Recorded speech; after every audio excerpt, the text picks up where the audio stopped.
Hello and welcome to this tutorial. Today we're going to talk about the classroom powered by Zoom Rooms and everything you need to know in this lecture series to make you successful in operating a Zoom room in your classroom. When you walk into the classroom initially, the following should be taken care of for you, but for this video you'll want to be mindful of the following areas. Make sure that the projector is on and that the white screen has been lowered for the classroom. Make sure the TV in the back room is turned on, and also the smart podium in the front of the classroom is turned on. You also may need to turn on the instructor computer in the classroom as well. In this section, we'll talk about how you will share content in the classroom, regardless if you're using a Zoom meeting or not. To share content, you're going to go and use the touch panel and click Share Content. Use the HDMI switcher to switch between the content you want to share to the class. So we've got those labeled on the switcher. That 1 is the desktop machine in the classroom, 2 is if you bring your personal laptop, and 3 is the document camera. You can also use the remote to jump to that specific item that you want to switch to.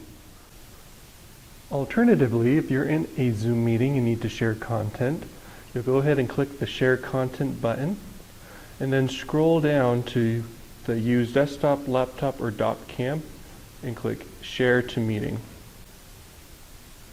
Anytime that you switch from one source to the other, so in this case from desktop or to the document camera, you'll have to reshare. So I'll click Share Content, scroll down, and then click Share to the Meeting.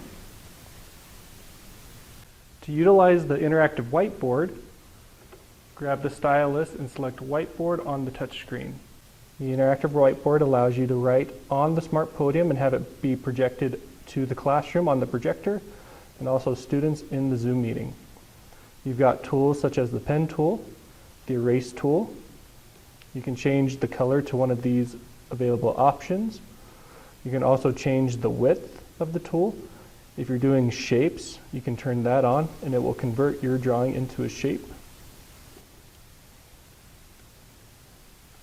You can also adjust the line thickness to be very thin versus to be very thick. You have the undo button that allows you to remove the last item you made. You can completely throw that whiteboard in the garbage. You can turn on night mode, which just is an inverted mode of the screen. You can also add new slides and then jump to a specific slide. And then after you've created your whiteboard slides, you can send those to your participants. So we can select the slides we want to include, and then we can either input the specific email, we can put that in the Zoom chat, or email it to students. And if you're doing a meeting that has participants invited or registered, they'll populate as a list below and allow you to send those slides directly to the participants of your Zoom meeting. You can click Close to end it. You can do a new share, so you can swap between the instructor desktop or your laptop. You can even start a meeting from this screen as well. You can also use the touch panel to join a meeting. So if I click the Join button and then type in a meeting ID, that'll allow me to connect to a Zoom meeting. When you get close to the meeting reservation and you're in there early, you can go ahead and start the meeting, or the meeting will start automatically. To add your classroom to the Zoom Room scheduling feature, fill out our interactive video conferencing classroom request form. A link to that form will be in the video's description. Now, to operate a Zoom room is very similar to running a Zoom meeting from your desktop client on your computer.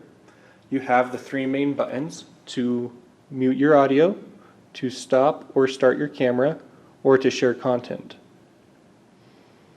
You have your security tab that allows you to lock the meeting, enable waiting room, or hide your profile picture. You can also allow the ability for participants to share screen, to chat, to rename themselves, to unmute themselves, or to prevent them from starting their video. You also have the ability to suspend all participant activities.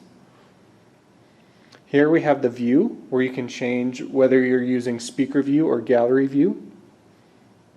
You can switch the camera, so if you've got, this room is equipped with 2 cameras in the room, so if we wanted to make the student camera to be the main camera, we can click switch camera. If we want to control the camera, we can click camera control. Currently we're using the auto framing ability, so I'm going to switch it over to manual, and I can use these touch controls to narrow in on my camera to adjust it just a little bit. Or we've added presets where you can focus on the left board in the classroom, the right board, or also just the front of the room. We'll go ahead and enable auto framing, where it's going to try and fit all of those in the camera view into one frame.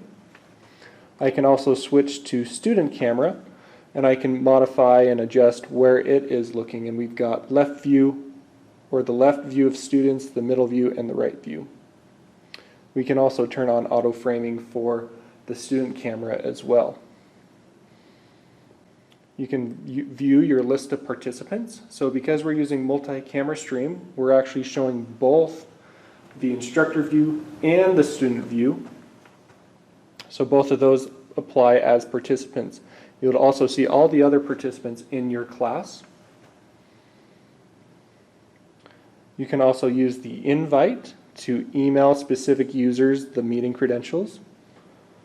If we go and expand more, you have the ability to use your cloud recording, to chat with participants in the Zoom meeting, to utilize breakout rooms, or to start focus mode. This focus mode makes it so that every participant's view goes black, so they only focus on the instructor's view. They'll be able to see the names of other participants, but they'll be able to see only the instructor's camera.